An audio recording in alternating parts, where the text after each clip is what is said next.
Alright, hello everybody and welcome to another video. Just so that you know, this is a spoiler video. I'm doing something slightly different. I'm going to be talking about the story straight away here. I was really close to opening this video with like the huge cutscene that's at the end of this patch and it's just friggin' awesome.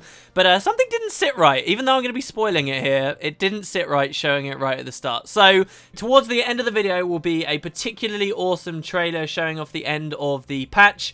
But first, let's just go through. As I say, there will be spoilers here. If you haven't played it yourself, go do that first. But with all that said, let's jump in. This is everything that happened in this patch. There'll probably be a little bit of gameplay mechanic discussion in here because there's two significant boss fights we go through. But what happened in the Grove, what happened at the summit, let's start at the beginning, and that is that we are called to Divinity's Reach. Last patch it made it seem like, oh no, don't worry, Casimir doesn't need any help. She just approached the Queen. The Queen said, yeah, I'll come to the summit, and we were all hunky-dory. Well, no, turns out she's actually having issues now, so that could delay the Queen from being able to attend the summit, so we have to go help out. Just so that you guys are in the right frame of mind, the story so far is that we have recognized Morgemoth as a threat. We saw this weird vision of the Eternal Alchemy. We went to visit the Pale Tree. The Pale Tree said, yes, Morgemoth is a threat. We should get everyone together, try and form some big alliance, a more convincing alliance than the weird rudimentary one amongst the races that was born out of the Pact. This patch does discuss the Pact a little bit, not as much as I was hoping. Traherne is in this Pact. Now, at the end of the last patch, we heard Traherne's going to be at the summit. He sent us a specific mail and said, look, I want to talk to you and tell you what the Pact's plans are. So one of the things I was most excited about for this patch was just hearing his voice acting again. I know people don't like his voice acting, but, you know, getting to have a bit of back and forth with the character. He does have significant involvement, but there is no new voice acting at all. There's like one line, which I'm pretty sure they reused from somewhere else in the game. It seems like they couldn't get a hold of him, which is a bit of a shame. Anyway, so we agreed to have this summit. We convinced last patch Newt Whitebear to come along by helping him deal with some of the Sons of Svarnir threat. And we convinced Smodar the Unflinching too here, who is the Iron Legion Imperator.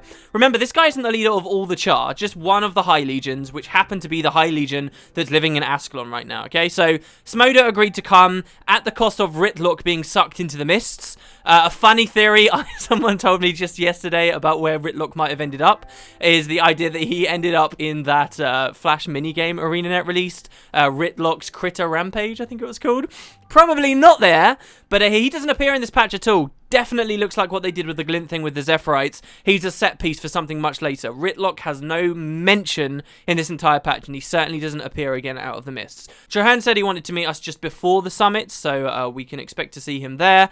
And meanwhile, Timey is trying to stop the waypoints from being attacked by Morgemoth, and is being watched over by Councillor Flunt. May I add, Councillor Flunt is just one member of the Arcane Council. There is nothing that elevates him to a higher level than any of the other councillors, and in fact, before all this Living World stuff happened, you could even question whether Councillor Flunt was like a legit councillor or not, funnily enough. But for these patches, it seems he's like the big guy, if you will. I think multiple members of the council should have come. There's no reason that just because we only have one leader from the other factions, only one leader can come from Ratasum if that's not how they're governed.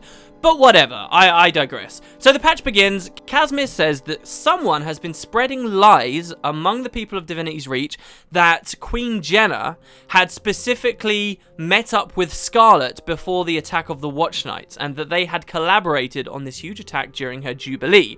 And they set up this idea that these lies can spread very quickly. If the Queen goes absentee for a while, and these things are left to fester, that could be a big issue. It could undermine her authority as Queen or whatever.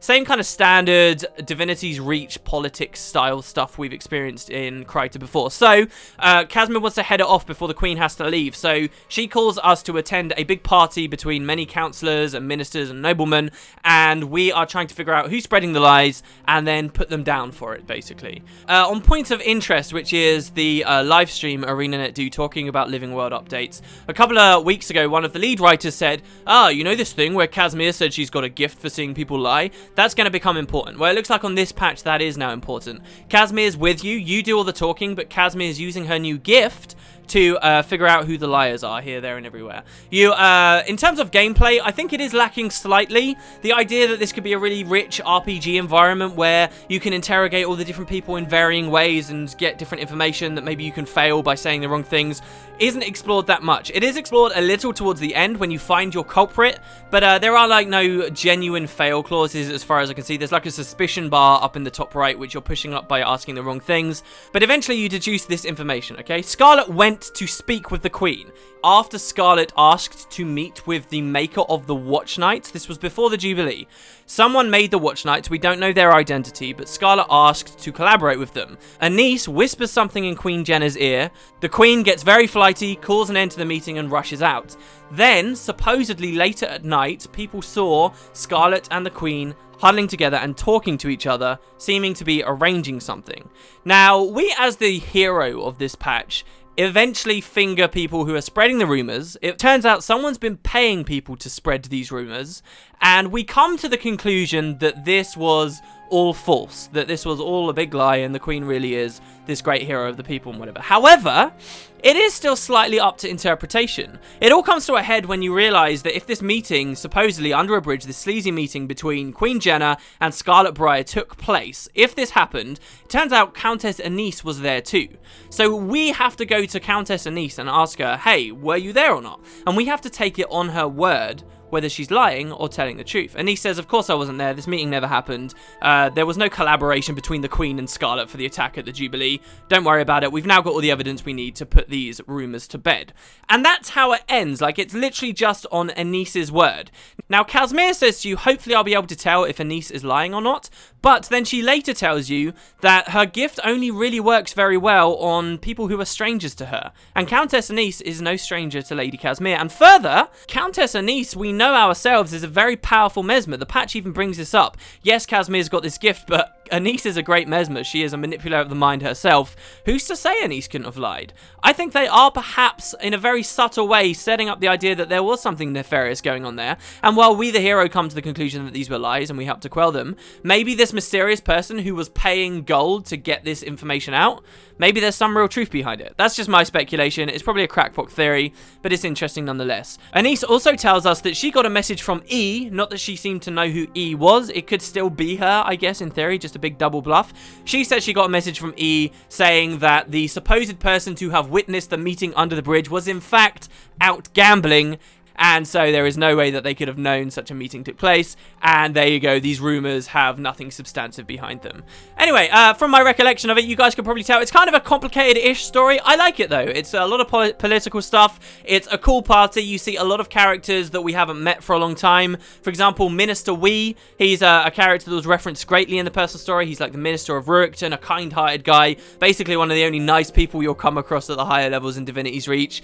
His wife is actually a member of the Order of Whispers, but he doesn't know about it. This character was there. Lord Farron was there. You could have a chat with him, and he sort of distances himself from the other noble people, and he says, oh, I'm not like these parasites. I just like women and food, and I don't know which one I want more of. More interestingly, though, I found here, Countess Anise was at the party, but she was also with Canach. Canach gets a lot of fan service this patch, and I've really grown on the character a lot. I already liked the character quite a lot. I was worried that they were going to take him in a bad direction, make him a goody two-shoes. They haven't done that. He gets so much cool dialogue. First of all, he's voiced. He hasn't been voiced for a long time. I'd almost completely forgotten what his voice sounded like. And so he's there with Countess Anise, basically supposed to be her bodyguard. We find out later, Anise has only put an illusion up anyway, so he's just bodyguarding an illusion. And every time he says something to her, she just goes, like barely responds to him. And so as the party's going on, you can continue returning to Canach, and he gets more and more agitated by this. He starts mentioning stuff like chopping people's heads off and getting really quite violent and dark, you know, showing his villainous side. And every time Anise just responds by going, Eventually Canach therefore realizes it's just a phantasm, just an illusion, just a clone, whatever. And at the very end, Anise reveals that, yeah, Canach was just there because he looks gruff, he's a mercenary, he's going to draw attention away from Anise so people can't look too closely and realize she was in fact a clone. So that's cool, and Canach gets even more story later on too. Every word that came out of his mouth was just fantastic, and I'm glad he's coming further into the story here. There were some issues with this party instance that didn't quite sit. Like, mostly they were okay. I've realised ArenaNet have got a lot better since launch at not having spoken dialogue in the background interfere with text dialogue you get from pressing F on someone. So think about the members of the Derman Pride that are exploring Drytop right now. You go up to them, you interact with them, and you're talking to them, and then all of a sudden they start having a conversation in the background, and now you have to put one on hold to listen to the other. That really doesn't happen very much in this party instance, given the amount of different types of dialogues that's flying around, which is really good. But then, as I say, the RPG elements of it are somewhat lackluster. At one point, you convince a woman to stop lying. She says says, oh yeah, I was paid to lie, I'm so sorry. You convince her to like testify this, and then the next time you speak to her, like a second later, she's like, ooh, and spreading the lies again straight away. So they've still got stuff to work out. They're definitely not in a great position, but they're getting there. They are getting there. While the whole instance may have felt a little bit shoed on in, I did have a lot of fun with it, and that was the first personal story step done. Next, we have to go deal with some stuff with Timey and the waypoint. She sends you a message. She says she's got some good news, she's got some bad news, and since it's male, she'll just decide which comes first. The good news is that her machine's all set up, ready to go, but Councillor Flunt still wants more demonstrations of it in action, so you head to the ley line chamber. Some people had speculated, based on the trailer, there's a very significant shot of Timey looking scared and nervous, hunched over. A lot of people were saying, oh, maybe her machine just went completely wrong, right? Turns out it wasn't really to do with that. I feel like the trailer sort of spoiled people in that regard. You head over, the machine is working fine, you get on a laser, you do a couple of demonstrations on mini waypoints for Councillor Flunt, but during testing, a bunch of Mordrum attack. Now, are the Mordrum drawn specifically because Timey's machine went wrong? Timey doesn't believe so, and she can easily convince Flunt that this wasn't true either, so maybe it was just a coincidental attack. This is the first big boss fight of the patch though, a really big version of one of the Mordrum we've already seen. It's not like a nuke enemy or anything. Comes out of the ground, it has various phases where you've got to blow it up. My character on stage isn't very powerful, so footage in the background will probably show me struggling with this, taking a long time to complete it, but you damage it, eventually it goes invulnerable, then you have to destroy a bunch more waypoints before it can suck magic out of them, and then you go into another damaging phase. Eventually, once it's defeated, Councillor Flunt says, okay, cool, you've convinced me, I will attend the summit, but there's going to be one further stipulation because we just got attacked. That stipulation is that you give me all of your technology, all the research you did, you give it up to me.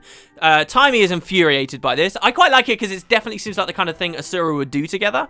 And Timey actually has a bit of a tantrum. She acts like a child, which is kind of cool because, you know, she is a child. It's nice to see her act like one. She freaks out. She says, no, this is mine, and she runs off. This is what leads you in this patch into the new areas of Drytop. You follow her footsteps up a new Mordrum vine that has appeared near a previous one, and you end up in a totally new area. Unfortunately, a bunch of Inquest have already beat you to exploring this area of Drytop. They find Timey running away in Scruffy, and they destroy the golem, like completely blow it up, or so it would seem. She gets back in it pretty damn quick, and they threaten to attack her, whatever, kill her, steal her stuff. You save her, and finally she realizes, okay, I should give this up for Flunt. It's for the greater good. And voila! Everybody is now willing to come to the summit, and it begins. We get a Living World story step in the Grove. We attend early. If you remember last patch, Traherne specifically asked us to appear early so that he could talk to us before everyone else. So there are only a few characters in the Grove when we first appear. Number one, there are the two Quaggan. Why are they there? I don't know, because, hey, let's throw in more cute stuff. ArenaNet write cute stuff very well, so let's throw them in. So the Quaggan are there, and they say, oh, we might meet someone famous. Hey, I'm famous. I'm the commander of the Pact. I'm talking to you right now, but they don't seem to be particularly interested. Who else is there? Well, there's a bunch of Sylvari. The mother, of course, is already there. As a Sylvari too, and keeping to his word, Traherne is there. He's visited the place with another Sylvari called Larenthir of the Wild.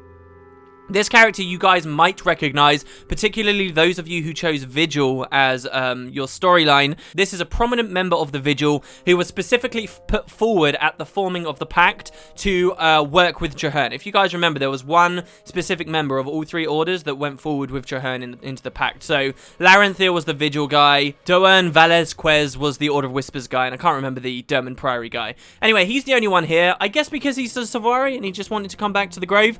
At first, you can only talk to him. He says he's actually quite optimistic about the summit and he just wants to see how things will go. Further are all of your friends except Casimir. So Timey's there, Bram, Rox, and actually Marjorie too. It's weird because Marjorie's been away for a while, all of this patch up until now, and this is the final instance. And she's just randomly back, but there's actually no dialogue that says, oh hey Marjorie, how have you been? Are you doing any good to do with Belinda? She's just there. The reason Casimir isn't here first is because at the end of the party, Anise, to thank Casimir for her help with this lie, or supposed lie, she says you can actually join the Queen's escort, and maybe this will go some distance into helping you become a noble again. There's a fair bit of dialogue actually in the patch about Casimir's new status that is worthwhile listening to. So Casimir will be arriving with the Queen, otherwise everyone's here. there are various generic, well, there's a bunch of wardens from the Sylvari, first of all. There's also a bunch of generic troops from the various races. So while Smoda, the Unflinching, hasn't arrived yet, there are a bunch of Chars standing around towards the Asura Gate, forming some kind of like line or pathway for them to travel down.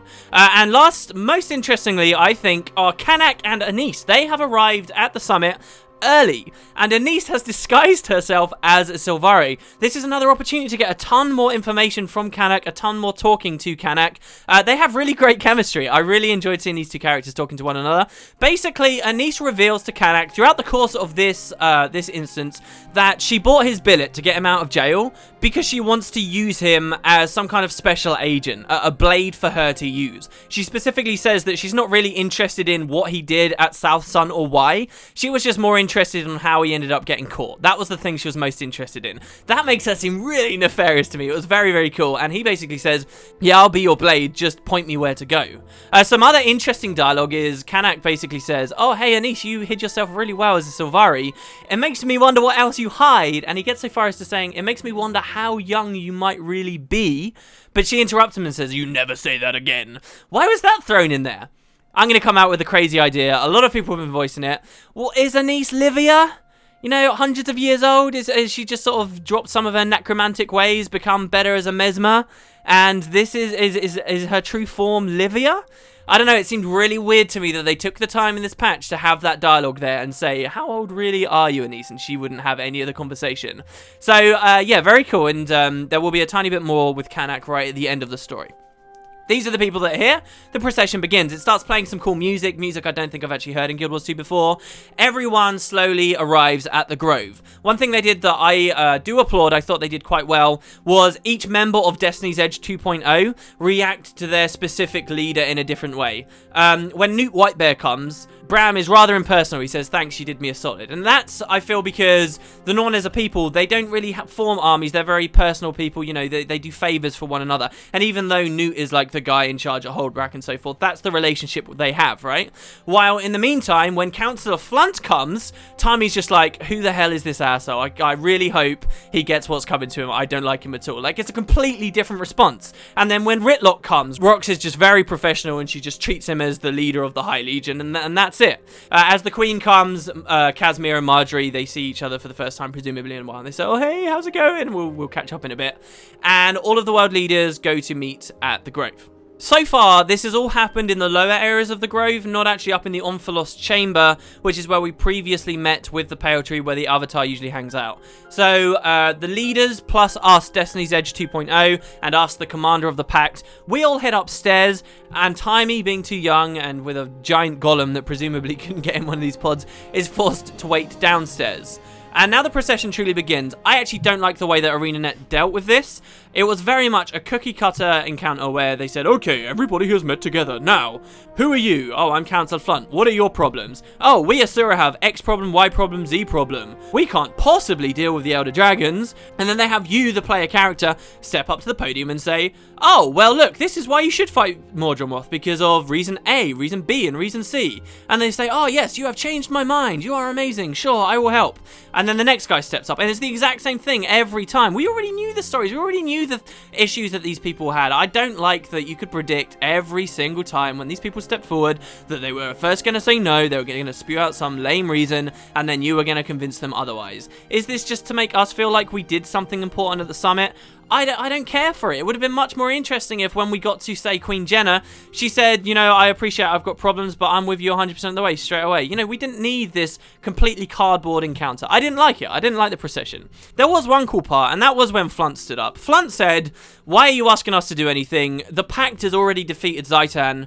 Why can't they just do it again? And it's actually a really reasonable question to ask. Our answer is that while fighting Zaitan, the Pact's numbers shriveled dramatically. There was a lot of death while we were fighting Zaitan. They're not as strong as they were when they started fighting Zaitan, and they haven't really known where they wanted to go anyway. Trahearne basically explains that the Pact in all this meantime, they were aiming for Kralkatorrik, and they were going to start fighting Kralkatorrik, but with this news of Mordremoth, they're more interested in helping us because there are other allies to be found here, and more strength in going for Mordremoth first, especially if he is the greatest threat. So at least that is established. Trahearne, as I say, does have a lot to say, but no voice acting at all until just after everything's all done, hunky-dory, everyone says, okay, I understand this issue. I won't commit just yet, but I totally understand what you're saying. After everyone has done the big round table, Mordremoth attacks the Grove. Not himself. I think quite a few of us were speculating that he might appear in this patch. I would have hoped for him to appear in this patch. He doesn't appear in this patch, but the giant dragon that you fought when you were in the tutorial area as a Sylvari attacks the Grove, like in full force. It has totally different animations, and it's a really solid boss fight. It moves around a lot, it has a lot of different attacks, it makes good use of the new ground targeting indicators that ArenaNet have been putting throughout the game, and is generally really fun. The story goes, as soon as he attacks, a bunch of Mordrem appear, and you have to defeat small pockets of Mordrem around the world leaders. One thing I quite liked was that as soon as the attack started, Smoder was the first one that went, oh, everybody attack, like the Char, ready for war, ready for battle straight away. That was fantastic. And you get to see him fighting along Newt Whitebear. Once all of the Mordrem are dealt with, everyone goes downstairs again on Kazmir's portal, but you don't. The avatar of the pale tree is like all wounded and it's fallen over and it looks to be seriously damaged. It says to you, don't go yet, I have to say something to you, something alone. It tells you that something big is coming, something that you have to listen for. You listen, and this dragon champion attacks. You don't kill the champion throughout the course of the fight. After you've done sufficient damage to it, it ends up flying off. We never managed to defeat it, so I'm guessing we'll probably get a name at some point. It'll appear frequently, we'll get to see it do a bunch of damage, and this can become a bit of a nemesis for us for a while. Maybe even Season 2 ends with us killing this thing, and then Mordremoth himself revealing himself, whatever. I still think the potential of another pale tree being in the story is still somewhere on the table. Once he's defeated though, that's not even the most interesting thing about this patch, this return to this thing that was in the Sylvari tutorial area, which, might I say, is awesome that they looked back at and actually used. It's one of those cool things I was scared they'd forget was kind of there in the game. One of these early hints you can look back a long time ago, even at speculation about Mordremoth existing. People are saying, look at this thing you fight in the Sylvari tutorial instance. You know, that says some interesting things too about you as a Sylvari character, your wild hunt. You're told your wild hunt was to defeat an Elder Dragon, to defeat Zaitan. Well, maybe it's not. Maybe actually it's got something to do with this thing. That's what you saw in the dream. Not Zaitan, you saw something to do with Mordremoth. Anyway, that's not even the most interesting thing. After this is done, the pale tree gives you a vision. I'm going to play this for you guys. It's big spoilers. I guess you're with me now anyway at this point in the video. This is what I was going to open this video up with, but it just seemed like too much to show straight away. This is a vision the pale tree gives you. I'm not going to fully speculate about that in this video. We'll probably do that a little later in the week, but see what you think about what the pale tree tells you here with her, like, close to death, it would seem. The threat has been quelled for now. Feel the fury! Oh, please come closer.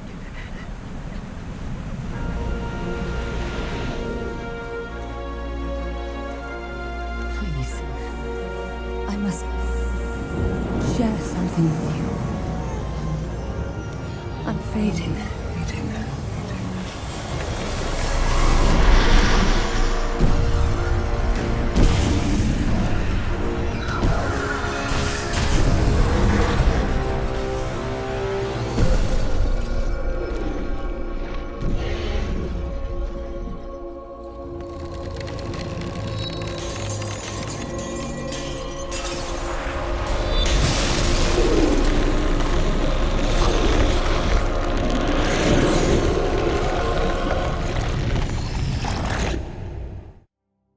Yeah, I'll give you guys a second to let that sink in. The fate of the pale tree too is completely left ambiguous as of this patch. Much like with the Eternal Alchemy thing, after your character's seen it, you go back downstairs, everyone's like, whoa, look at this big attack. And Rox realizes that something's changed about you, that you've seen something. You explain you don't quite understand what you've seen, but it must be important somehow.